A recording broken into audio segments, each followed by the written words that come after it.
IIT జేఈలో మంచి rank రానటువంటి విద్యార్థులకు బెస్ట్ ఆప్షన్ సిఏ కోర్సులు అడ్మిషన్స్ జరుగుతున్నవి. నమస్తే అమ్మా. నమస్తే అమ్మా. అమ్మ, June 26 to July 4 Varahi or గుప్త నవరాత్రులు. సో అమ్మవారి విశిష్టత గురించి, ప్రాముఖ్యత గురించి తెలుసుకుందాం. అమ్మా,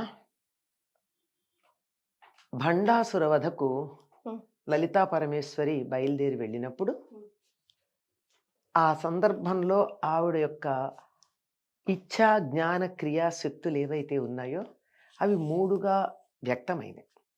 ఇచ్ఛాశక్తి, భండాసురుని సంహరించాలనేటటువంటి ఇచ్ఛ అమ్మవారు. జ్ఞానశక్తి అంటే ఆలోచన చేసి ఎట్లా సంహరించాలి, ఏం చెయ్యాలి అనేటటువంటి ఆలోచన మంత్రిని, ఆవిడే శ్యామలాదేవి. ఒక పని చేయడానికి ముందు ఆలోచన ఉండాలి కదా. బాగానే ఆలోచన చేశాను, దాన్ని క్రియగా మలచకుండా ఇక్కడ కూర్చొని నేను ఆలోచన చేశానంటే పని జరుగుతుందా? అటువంటి క్రియాశక్తి ఆవిడ దండనాథ, సేనా నాయకురాలు.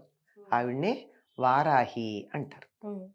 ఈ మంత్రిని అని చెప్పబడేటటువంటి ఈవిడ జ్ఞానశక్తి శ్యామలాదేవి.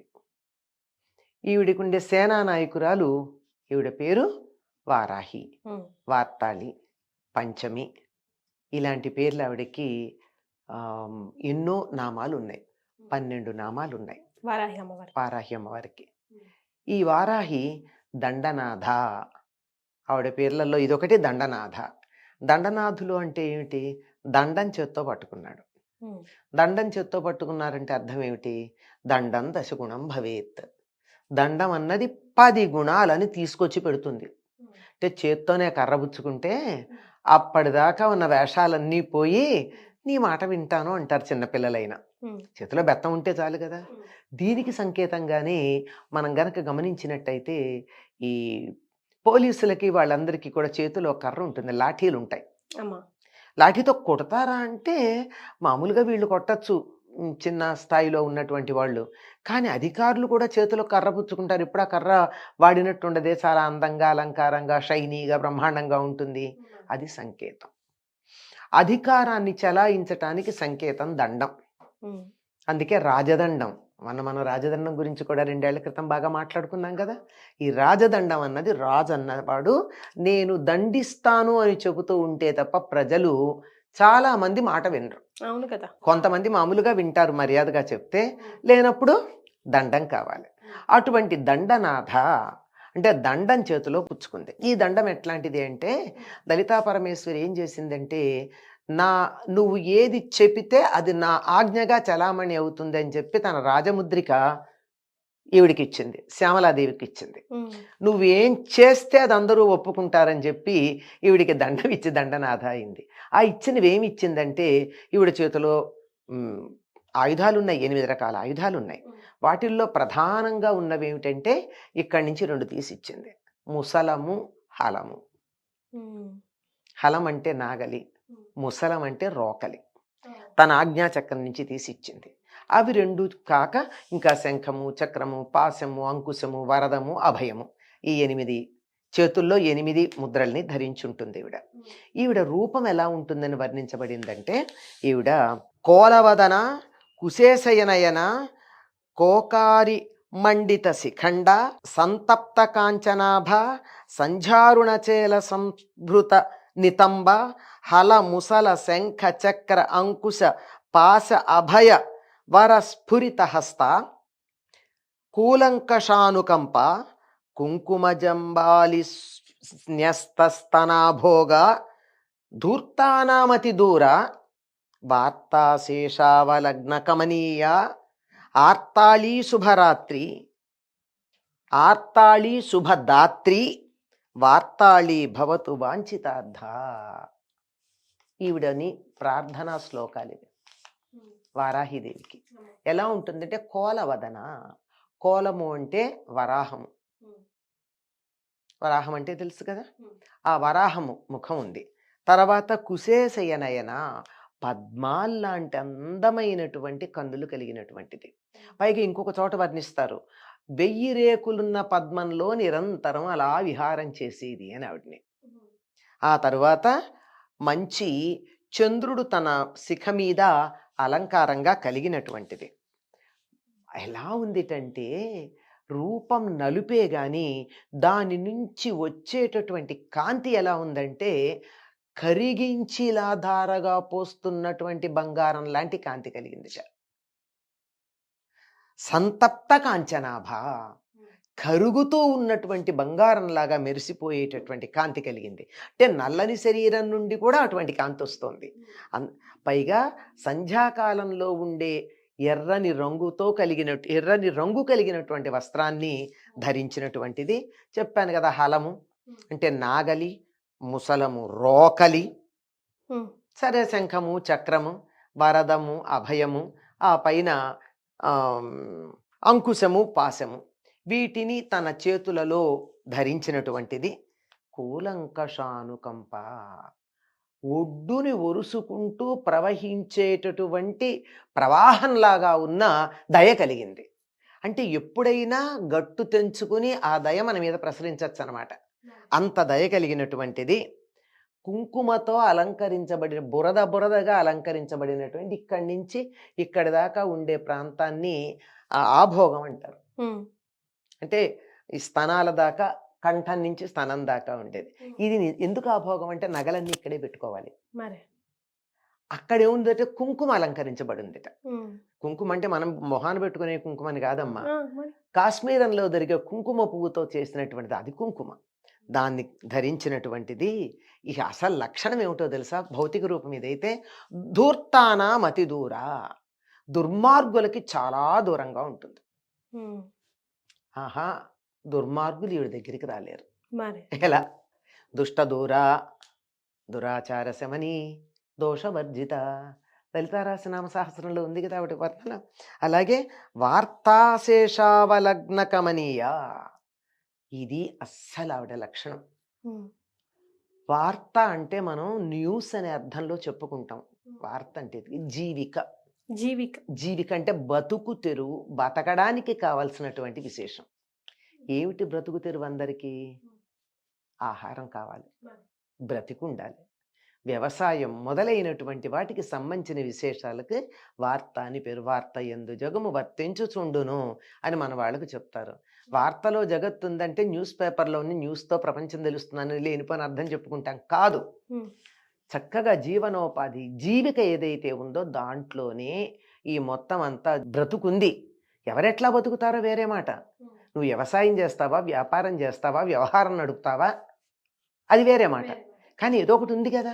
అటువంటి వార్తని చక్కగా చేస్తూ చాలా జాగ్రత్తగా అందరికీ వార్తను అందిస్తూ ఉంటుంది ఆవిడ. అందరికి మన జీవనోపాధి కల్పిస్తూ ఉంటుంది, బతికేటట్టుగా చేస్తూ ఉంటుంది. పైగా కనీ కనపడనటువంటి సన్నని నడుము ఉందండి ఆవిడికి. ఉందని అన్నారంతే, ఉందో లేదో కనపట్టల్లా. అంత సన్న మాట బట్టి ఆవిడికి నడుము ఉందనుకోవాలి కానీ అంత సన్నగా ఉంది.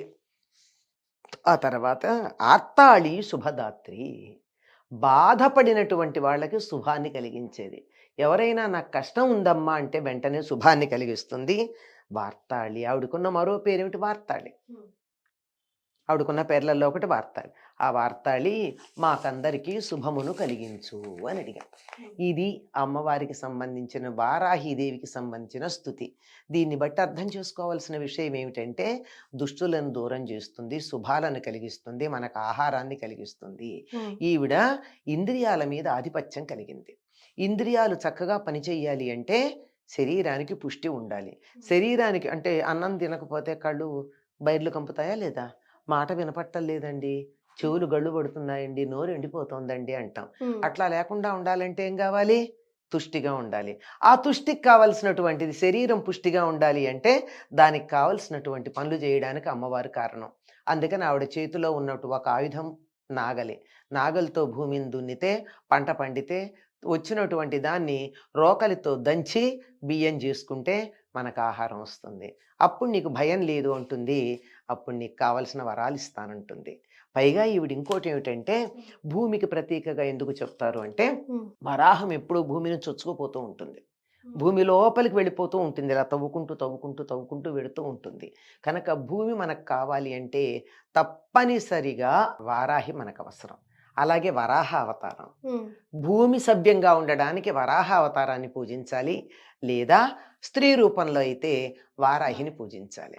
సాధారణంగా చాలామంది ఏమనుకుంటారంటే ఈ వారాహికి వరాహ అవతారం భర్త అనుకుంటారు. కాదమ్మా. కాదమ్మా, ఆయనకి సోదరే కదా ఈవిడ. అమ్మవారు నారాయణుడికి సోదరు అయ్యేటప్పుడు భర్త ఎట్లా అవుతాడు కదా. నారాయణి అంటే పార్వతీదేవి, నారాయణుడు అంటే విష్ణుమూర్తి. వాళ్ళిద్దరిని ఎట్లా చెప్తాం? ఒక భైరవుడు ఈవిడికి భర్త, అష్టభైరవుల్లో ఒకరు. ఆ అష్టభైరవుల్లో ఒక భైరవుడు ఈవిడికి నాయకుడుగా చెప్పబడుతూ ఉంటాడు. ఈవిడ ఎవరు అంటే ఇంతకీ కిరిచక్ర రథారూఢ దండనాథ పురస్కృత, లలితా రహస్యనామ సహస్రంలో కనపడుతుంది మనకి.